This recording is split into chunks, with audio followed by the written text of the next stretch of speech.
ഇംഗ്ലീഷുകാർക്ക് England എന്ന പോലെ, അല്ലെങ്കിൽ ഫ്രഞ്ചുകാർക്ക് ഫ്രാൻസ് എന്നപോലെ പലസ്തീൻകാർക്ക് അവകാശപ്പെട്ടതാണ് പലസ്തീൻ എന്നാണ് ഗാന്ധിജി പറഞ്ഞത്. ആ ഗാന്ധിജിയുടെ രാജ്യമായ ഇന്ത്യ എത്ര കണ്ട് വ്യതിചലിച്ചു എന്ന് നോക്കണമെങ്കിൽ കഴിഞ്ഞ ജൂണിൽ നടന്ന ഐക്യരാഷ്ട്രസഭയിൽ നടന്ന വോട്ടെടുപ്പ് മാത്രം പരിശോധിച്ചാൽ മതി. ആ വോട്ടെടുപ്പില് 149 രാജ്യങ്ങൾ ഇസ്രയേലിന്റെയും അമേരിക്കയുടെയും സഖ്യകക്ഷികളായ ഫ്രാൻസും ഇംഗ്ലണ്ടും ഓസ്ട്രേലിയയും ഒക്കെ ഗാസയ്ക്ക് വേണ്ടി ഐക്യരാഷ്ട്രസഭയിൽ വോട്ട് ചെയ്തപ്പോൾ അറബ് രാഷ്ട്രങ്ങൾക്ക് പുറമെ പലസ്തീനെ ആദ്യമായി അംഗീകരിച്ച ഇന്ത്യ ആ വോട്ടെടുപ്പിൽ നിന്ന് മാറി നിന്നു. ഈ വ്യതിയാനത്തെക്കുറിച്ച് പാർലമെന്റിൽ പലപ്പോഴും ഞങ്ങൾ പറയാറുണ്ട്. റഹീമിന്റെ ഏകോപനത്തില് കഴിഞ്ഞ പാർലമെന്റ് സമ്മേളനത്തില് ഞങ്ങൾ 32 എംപിമാരെ സംഘടിപ്പിച്ച് പലസ്തീന് വേണ്ടിയിട്ട് ഐക്യദാർഢ്യം അർപ്പിച്ചു. പലസ്തീന്റെ അംബാസഡറും അതിൽ പങ്കെടുത്തു. ഞങ്ങളെ ആ ഒരു പ്രവർത്തനത്തിന് പ്രകോപിപ്പിച്ചൊരു കാര്യമുണ്ട്. ഇസ്രയേൽ അംബാസഡർ നൽകിയ വിരുന്ന് സൽക്കാരത്തിൽ നിരവധി എംപിമാർ പങ്കെടുത്തു. ഗാസയില് പിഞ്ചു കുഞ്ഞുങ്ങള് പിടഞ്ഞു വീഴുമ്പോൾ ഇസ്രയേലിന്റെ അംബാസഡർ നടത്തിയ സൽക്കാരത്തിൽ ഇന്ത്യയിലെ എംപിമാർ പങ്കെടുത്തു എന്നുള്ളത് ഞങ്ങൾക്കൊരു കളങ്കമായി തോന്നി.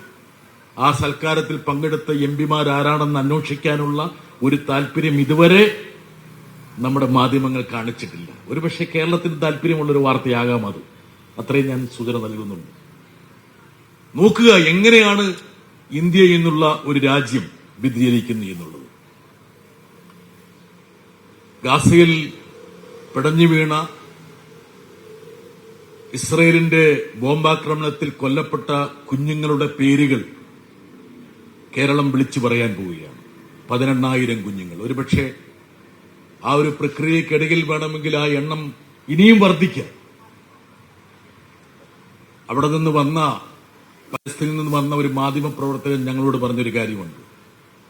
ഇപ്പോൾ ഗാസയിലെ കുഞ്ഞുങ്ങളുടെ കൈകളിലും കാലുകളിലും നെഞ്ചിലുമൊക്കെ അവരുടെ മാതാപിതാക്കളുടെ പേരുകൾ പച്ച കുത്തിയിരിക്കുകയാണ്. ലോകത്തിന്റെ ഒരു സ്ഥലത്തും അങ്ങനെ ഉണ്ടാവില്ല. അപ്പൊ നമ്മൾ അല്ല, അവർ മക്കളാണെന്ന് തിരിച്ചറിയാൻ വേണ്ടിയിട്ടാണ് ഗാസയിലെ മാതാപിതാക്കൾ തങ്ങളുടെ കുഞ്ഞുങ്ങളുടെ നെഞ്ചത്തും കൈകാലുകളിലും മാതാപിതാക്കളുടെ പേരുകൾ ആലേഖനം ചെയ്യുന്നത്. ലോകത്തിലെ ഏറ്റവും വലിയ ദുരന്തമാണ്. പക്ഷെ ആ ദുരന്തത്തെ ഇന്ത്യയിലെ മാധ്യമങ്ങൾ എങ്ങനെയാണ് സമീപിക്കുന്നത് എന്നുള്ള കാര്യം കൂടി പരിശോധിക്കണം. നിങ്ങൾ ആംഗലേയ പത്രങ്ങൾ പരിശോധിച്ചു കഴിഞ്ഞാൽ ഏകപക്ഷീയമായ ഈ ആക്രമണത്തെ കോൺഫ്ലിക്റ്റ് എന്നാണ് വിളിക്കുന്നത്. കോൺഫ്ലിക്റ്റ്, സംഘർഷം. സംഘർഷം എന്ന് പറഞ്ഞാൽ അതിന്റെ പത്രഭാഷ എന്ന് പറഞ്ഞാൽ രണ്ടുപേർ തമ്മിലുള്ള സംഘർഷമാണ്. നോക്കുക, വലിയൊരു മനുഷ്യ ദുരന്തത്തെ, ഏകപക്ഷീയമായ ഒരു ആക്രമണത്തെ ഒരു കോൺഫ്ലിക്റ്റ് എന്നുള്ള സംജ്ഞ ഉപയോഗിച്ച് ചിത്രീകരിക്കുന്ന ഇന്ത്യൻ മാധ്യമ പ്രവർത്തനം എവിടേക്ക് പതിച്ചു എന്ന് RS ബാബു പറഞ്ഞു. 300ഓളം മാധ്യമ പ്രവർത്തകര് ഗാസയിൽ കൊല്ലപ്പെട്ടു എന്ന്. ഒരുപക്ഷെ നമ്മൾ വിസ്മരിക്കുന്ന ഒരു കാര്യം,